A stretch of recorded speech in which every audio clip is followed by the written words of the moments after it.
آج بھی ہم کہہ سکتے ہیں کہ دنیا بھر میں جتنے مذاہب ہیں، ان سب مذاہب میں جن کی عبادت گاہ جسے ہم مسجد کہتے ہیں، ہماری مسجد، سب عبادت گاہوں سے زیادہ مسلمانوں کی مسجد آباد ہے۔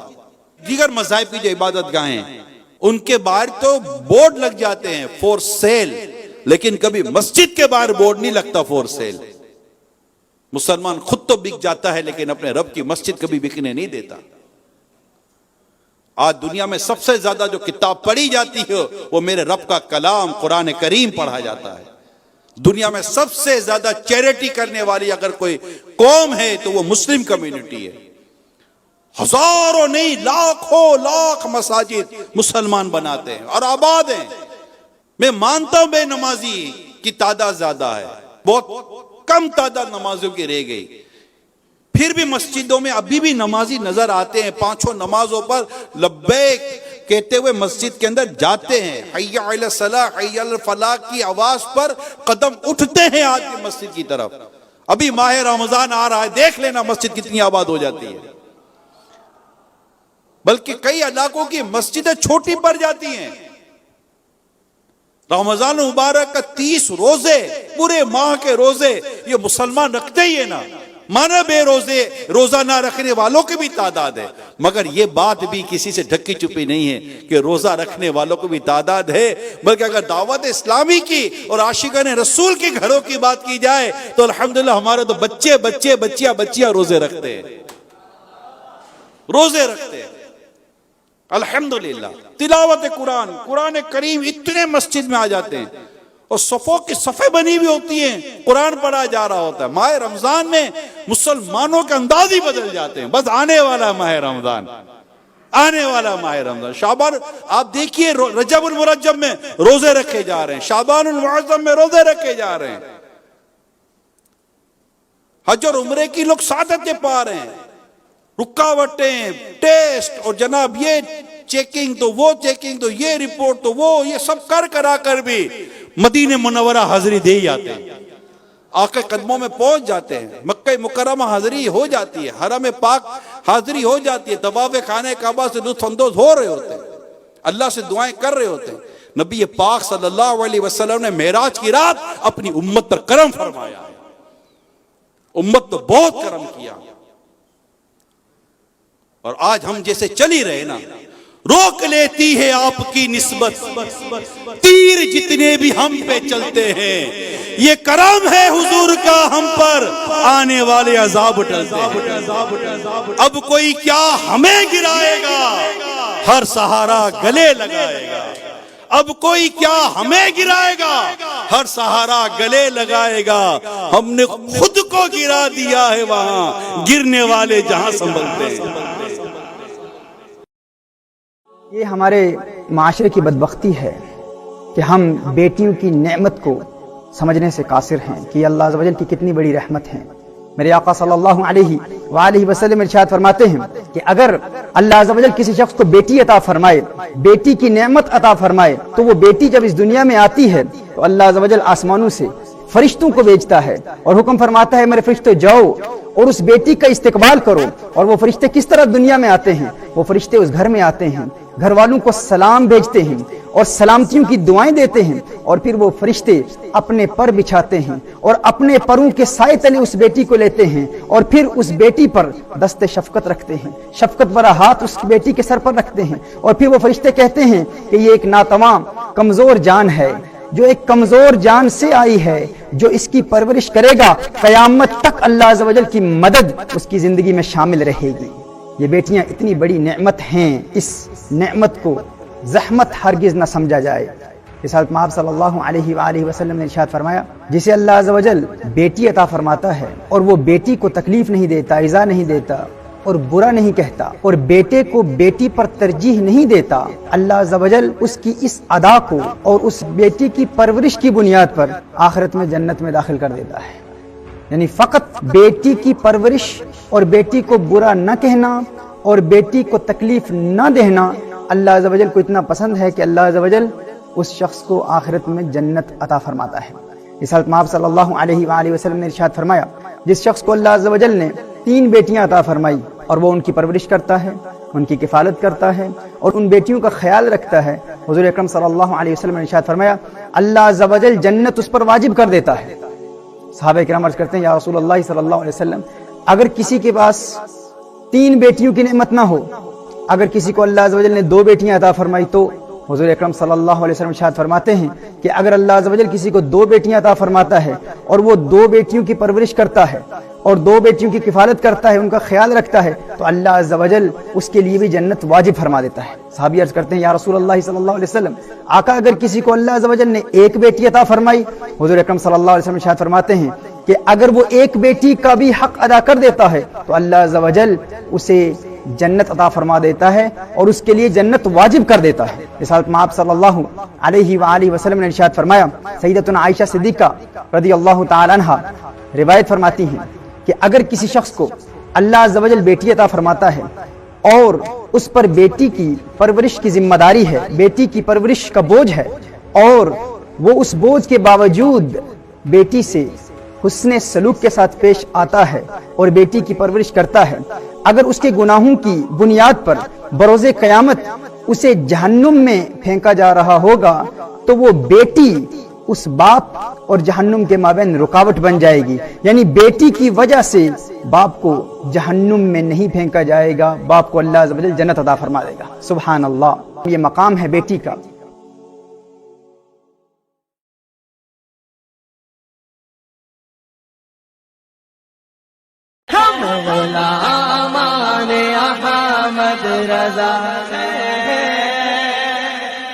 کوئی بھی ہم سے جیتا نہیں۔ جاتے ایک آخری بات عرض کر دوں اور اپنی گفتگو ختم کر لوں۔ یاد رکھنا، اس کو اپنے دل پہ لکھ لو، اپنے دل پہ لکھ لو کہ زندگی میں کبھی کسی کا دل نہ دکھانا ورنہ تباہ ہو جاؤ گے۔ کسی کی بھی تباہی کے پیچھے آپ کو ایک ریزن ملے گا بہت اوپر اوپر جا کر کہ اس نے کہیں نہ کہیں کبھی نہ کبھی کسی کا دل دکھایا تھا۔ ہر گناہ کی معافی ہے، دل دکھانے کی معافی نہیں ہے، اس لیے کبھی کسی کا دل نہ دکھانا۔ ایک مرتبہ اما جان عائشہ صدیقہ نے پوچھا تھا یا رسول اللہ کیا آپ کی امت میں کچھ لوگ بے حساب بھی جنت میں جا سکتے ہیں؟ تو میرے آقا کے فرمان کا مفہوم بالکل شارٹ میں عرض کر رہا ہوں۔ آقا فرماتے عائشہ جب میں معراج پر گیا تو میرے اللہ نے مجھ سے وعدہ کیا محبوب تیرا امتی کتنا بھی پاپی ہوگا، مجرم ہوگا، گنہگار ہوگا، میں اس کے پاپ گناہ اور جرائم نہیں دیکھوں گا، اگر ایک نیکی اس کے پاس ہوگی جو میں چاہتا ہوں تو میں اس سے حساب بھی نہیں لوں گا، بے حساب اس کو جنت عطا کر دوں۔ پاپ کے باوجود، جرائم کے باوجود، گناہوں کے باوجود صرف ایک نیکی، وہ کون سی نیکی؟ آقا فرماتے ہیں عائشہ جو ٹوٹے ہوئے دلوں کو جوڑ دیا کرے گا، اس نیکی کی برکت سے اللہ پاپ نہیں دیکھے گا، جرائم نہیں دیکھے گا، بس اس کی برکت سے اللہ بے حساب جنت عطا کر دے گا۔ یہی تعلیم تھی، صحابہ نے کبھی کسی کا دل نہیں دکھایا، بلکہ آپ کو حیرت ہوگی حضرت امام زین العابدین راتوں کو مدینہ منورہ میں نکلتے اور اپنے کاندھے پر اناج کی بوریاں رکھ کر مسلمانوں کے دروازے پہ ڈال کر چپکے سے نکل آتے، خبر بھی نہیں ہونے دیتے۔ لوگ پوچھتے کون اناج ڈال کر کے جاتا ہے ہمارے دروازوں پر؟ کبھی پتہ نہیں چلا۔ جب آپ کی شہادت ہوئی امام زین العابدین کی اور آپ کے کپڑے اتارے گئے تو پیٹھ پر بوریوں کا نشان موجود تھا، تب امام باقر نے کہا تھا اے مدینے کے غریبوں، جو تمہارے دروازے پہ اناج ڈال کر جاتا تھا وہ کوئی اور نہیں تھا، وہ نبی کا شہزادہ تھا۔ اس طرح وہ لوگوں کے دل خوش کرتے تھے۔ سنیوں، بندوں کا دل خوش کرو، نبی خوش ہوں گے، نبی خوش ہوں گے تو خدا راضی ہو جائے گا۔ کام وہ لے لیجئے تم کو جو راضی کرے، ٹھیک ہو نام رضا، تم پہ کروڑوں درود۔ اللہ ہم سب کو توفیق دے، دوران گفتگو کوئی غلطی ہو تو اللہ اسے معاف فرمایا۔ ایک مرتبہ حضرت موسیٰ علیہ السلام کوہ طور پر تشریف لے گئے تو اللہ نے آپ کی نگاہوں سے پردے اٹھائے تو دیکھا کہ ایک بندہ عرش کے سائے میں ہے اور عرش کے سائے میں وہ آرام کر رہا ہے۔ حضرت موسیٰ علیہ السلام کو رشک آ گیا۔ رشک آنا اس کو کہتے ہیں کہ آپ کو تمنا ہوئی کہ یہ کتنا خوش نصیب ہے، کاش کہ اس کی جگہ میں ہوتا یہاں۔ حالانکہ بڑے مرتبے ہیں حضرت موسیٰ علیہ السلام کے، لیکن یہ صرف امت کی تعلیم کے لیے۔ آپ کو رشک آیا اور اللہ سے پوچھا اللہ یہ کون ہے، اس کا نام کیا ہے؟ اللہ نے فرمایا اس کا نام نہیں بتائیں گے، البتہ یہ کیوں یہاں آیا ہے وہ بتائیں گے۔ اس کی 3 صفتیں ہیں، یہ 3 وجہ سے یہاں پر آیا ہے۔ پہلی بات تو یہ ہے کہ یہ اپنے ماں باپ کی نافرمانی نہیں کرتا۔ پہلی بات یہ ہے کہ یہ اپنے ماں باپ کی نافرمانی نہیں کرتا، اور دوسری بات یہ ہے کہ اگر میں کسی کو نعمت دیتا ہوں تو یہ اس پر حسد نہیں کرتا، اور تیسری بات یہ ہے کہ یہ رشتوں کو توڑتا نہیں، رشتوں کو منقطع نہیں کرتا، اس لیے اس کا یہ حال ہے، اس کو ہم نے یہ مقام عطا فرمایا ہے۔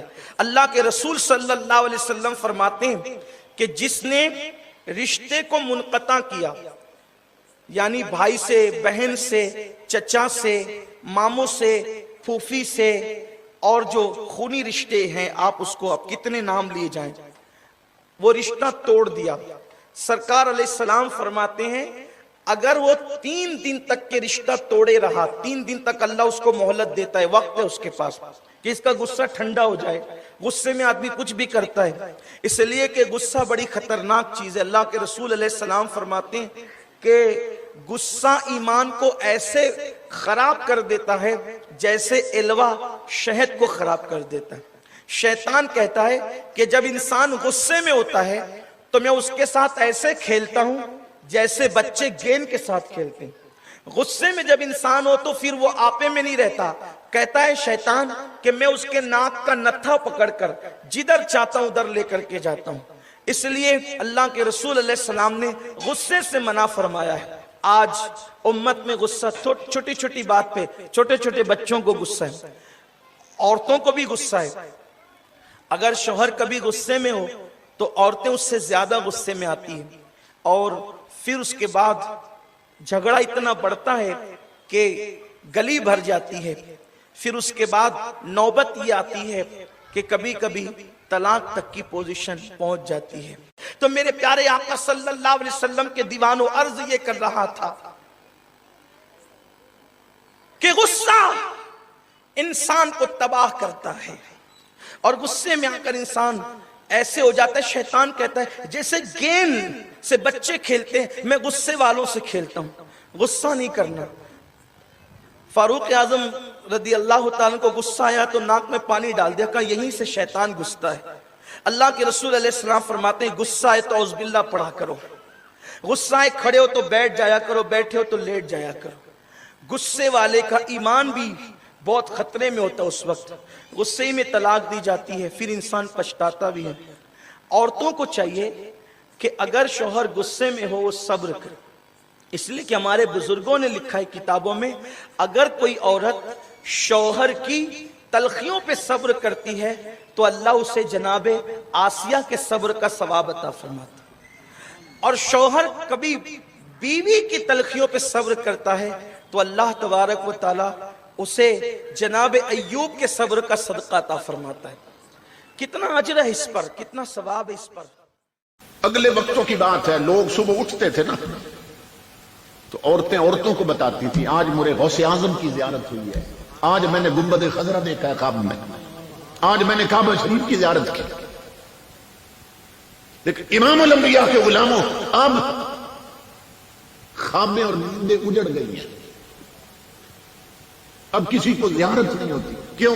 کہ آنکھیں اس لائق نہ رہیں کہ دیدار مصطفیٰ کر سکیں، ہمارے گھر اس قابل نہ رہے کہ حضور پھیرا لگائیں۔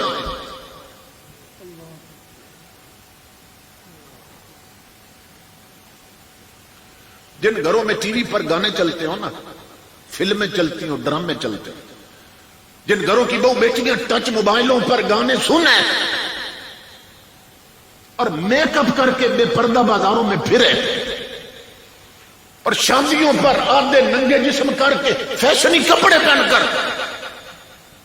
ویڈیو بنوائیں اور فوٹو بنوائیں، ان گھروں میں تاجدار کائنات، تو کیا امام الانبیاء کے غلاموں تاجدار کائنات کی رحمت کی نظر بھی نہیں پڑتی ہے۔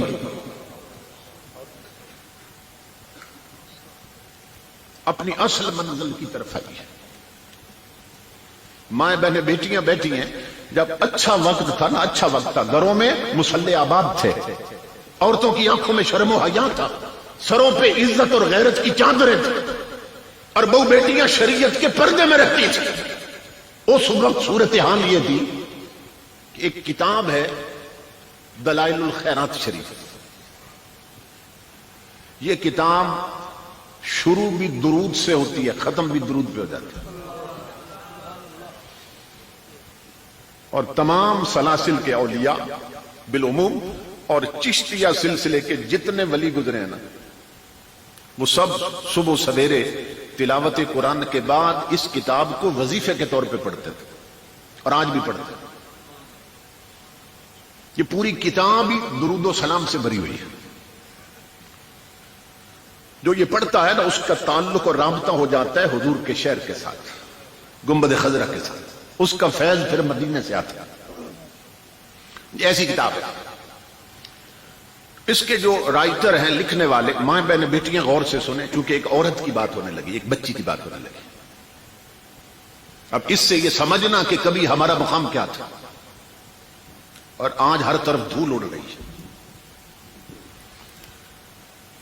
تو وہ ہے حضرت شیخ محمد بن سلیمان الجزولی رحمت اللہ تعالی علیہ، بہت بڑے عالم اور اللہ کے ولی گزرے۔ تو کسی نے ان سے پوچھا کہ آپ نے یہ کتاب کیسے لکھ دی کہ پوری کی پوری درود و سلام سے بری ہے؟ آپ رونے لگ گئے، فرمایا میرے ساتھ ایک واقعہ پیش آیا تھا، تو پھر کھڑے کھڑے وہیں پہ نہ میں نے قسم کھائی تھی کہ اب ایسی کتاب لکھوں گا جو پوری درود سے بری ہوگی اور سلام سے بری ہوگی۔ تو پوچھا اس نے کہ وہ کیا واقعہ پیش آیا تھا؟ اب سننا غور سے۔ آپ فرماتے ہیں کہ میں نے زور یا عصر کی نماز پڑھنی تھی اور ابھی وضو بھی کرنا تھا، میں پانی کی تلاش میں تھا۔ کافی تلاش کے بعد مجھے ایک کنواں نظر آیا، تو میں کنویں پہ پہنچا کے وضو کرتا ہوں، پانی نکالتا۔ تو جب وہاں پہنچا تو میں پریشان ہوا کہ کنواں تو تھا، پانی بھی تھا، لیکن پانی بہت گہرا تھا اور کنویں پہ ڈول اور رسی نہیں تھی۔ تو میں پریشان ہو کے نا ادھر ادھر دیکھ رہا تھا کہ اب پانی کیسے نکالوں۔ اب میری طرف دیکھیے، فرماتے ہیں یہ کنواں تھا اور کنویں کے ساتھ جڑواں کسی غریب کا کچا سا مکان تھا، کچا مکان تھا کسی غریب کا۔ اس مکان کی چھت پر 7-8 سال کی چھوٹی سی بچی کھیل رہی تھی۔ اس بچی نے میری طرف دیکھا اور مجھے کہنے لگی من انت، کون ہے آپ؟ میں نے کہا انا محمد بن سلیمان الجزولی، اپنا نام بتایا۔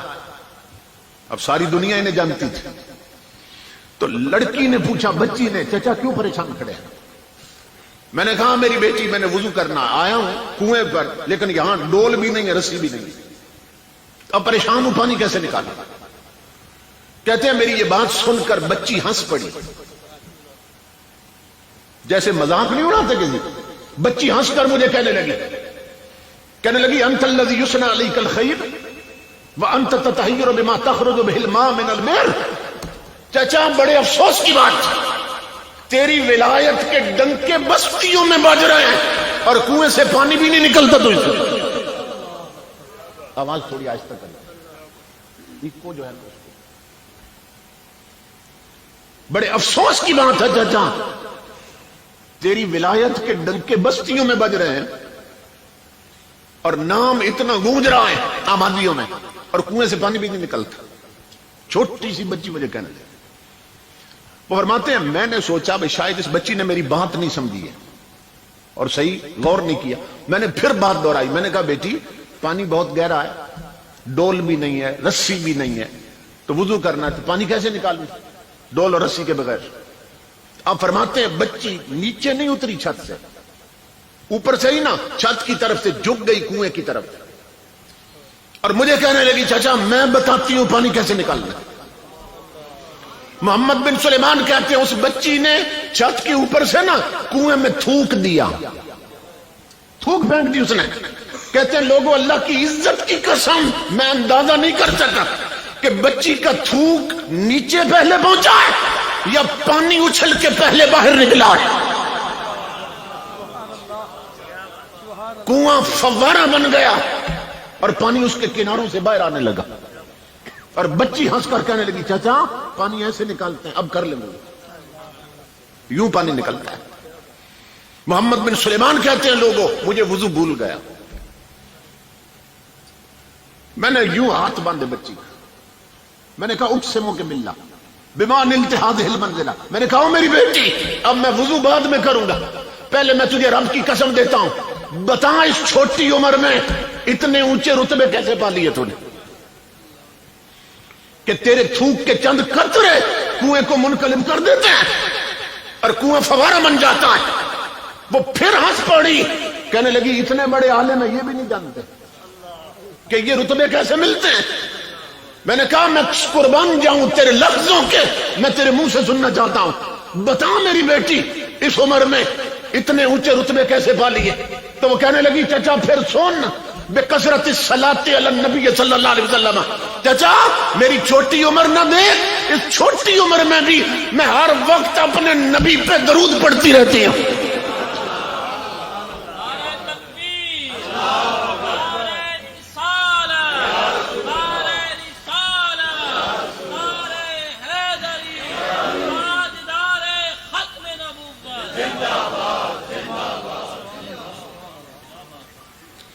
چچا میری چھوٹی عمر نہ دیکھ، اس چھوٹی عمر میں بھی میں ہر وقت اپنے نبی پہ درود و سلام پڑھتی رہتی ہوں، میں سہیلیوں میں کھیلتی بھی ہوں تو حضور پہ درود پڑھتی رہتی ہوں، میں کھانا بھی کھاؤں تو اپنے نبی پہ درود پڑھتی رہتی ہوں۔ اور چچا جو زبان ہر وقت مدینے والے پہ درود پڑھتی رہے اس میں یہ تاثیریں آ ہی جاتی ہیں۔ اب کر لیں وضو۔ وہ کہتے ہیں میں جب پانی کی طرف جھکا نا، کنارے سے باہر پانی جا رہا تھا، اس نے پھر مجھے آواز دی، کہتے ہیں بچی بولتی تھی تو منہ سے پھول جھڑتے تھے، اتنی فصیح و بلیغ بچی تھی، اتنی فصاحت و بلاغت والی بچی تھی۔ تو کہنے لگی چچا جانتے ہیں وہ کون ہے کہ جن پر درود پڑھ کے یہ رتبے ملتے ہیں؟ میں نے پھر اس کی طرف دیکھا، میں نے کہا میں جانتا تو ہوں لیکن لگتا ہے پہچانتی تو زیادہ انہیں، میں بیٹی تیرے منہ سے سننا چاہتا ہوں، بتا وہ کون ہے؟ کہتے ہیں پھر بولی اور پھول جھڑے اس کے منہ سے، کہنے لگی چچا وہ ہیں اذا مشى في البر الاكفر تعلقت الوحوش باذياله، وہ اتنے کریم ہیں جنگل میں بھی چلے جائیں نا تو وحشی درندے جھاڑیاں چھوڑ کر اس کی کالی کملی سے لپٹ جاتے ہیں، اتنے کریم نبی۔ میری ماں بہنوں بیٹیوں، کبھی تمہارے گھروں کی 7 سال کی بیٹیوں کا مقام یہ تھا۔ آج بوڑھی عورتوں کا حال یہ ہے کہ بد نصیب ٹی وی پر ڈرامہ نہیں چھوڑتی، رب کے سجدے چھوڑ دیتی ہیں۔ آج ہماری بہو بیٹیاں ٹچ موبائلوں پر انڈیا کے گانے نہیں چھوڑتی، نمازیں چھوڑ دیتی ہیں۔ آج ہمارے جوان جمعے کے دن کرکٹ میچ نہیں چھوڑتے، جمعہ چھوڑ دیتے ہیں۔ آج بوڑھے لوگ اڈوں اور ہوٹلوں پہ تاش کی بازی نہیں چھوڑتے، حقے کا کاش نہیں چھوڑتے، رب کے سجدے چھوڑ دیتے ہیں۔ آج ہمارے اندر ایسی بچیاں کہاں سے پیدا ہوں، ایسی نسلیں کہاں سے آئیں؟ انجام غلامی کیا کہیے، بربادی سی بربادی ہے۔ جو درس ہے بطحا نے دیا وہ درس پڑھانا بھول گئے۔ عبرت کا مرکہ یہ پستی اور قابل حیرت یہ مستی، اوروں کو جگانا یاد رہا، خود ہوش میں آنا بھول گئے۔ اس لیے میری ماں بہنوں بیٹیوں، تمہاری جگہ بازار نہیں ہے، تم مصطفیٰ کے مصلی پہ سجتی ہو۔ تمہارے ہاتھ میں رومانٹک ناول نہیں ہونے چاہیے، تمہارے ہاتھوں میں ٹچ موبائل نہیں ہونے چاہیے، سیرت عائشہ صدیقہ اور سیرت فاطمہ کی کتابیں چاہیے، تمہارے سامنے ہر وقت رسول کا قرآن کھلا ہونا چاہیے۔ بھائیوں اپنی بہنوں کو ٹچ موبائل نہ دو، اگر خدا توفیق دے تو یہ درود کی کتاب پیش کرو اپنی بہنوں کو، خام دو اپنی بیویوں کو، رومانٹک ناول نہ دو، خدا توفیق دے تو دلال الخیرات پیش کرو انہیں۔ گھر گھر سے جب یہ درود کی صدا گونجے گی نا تو ہر گھر میں مدینے سے خیرات آئے گی۔ ان جلسوں کا مقصد یہ ہے زندگی بدل لو۔ 4 دن کی زندگی آنکھ بند ہونے والی، اور ہر کوئی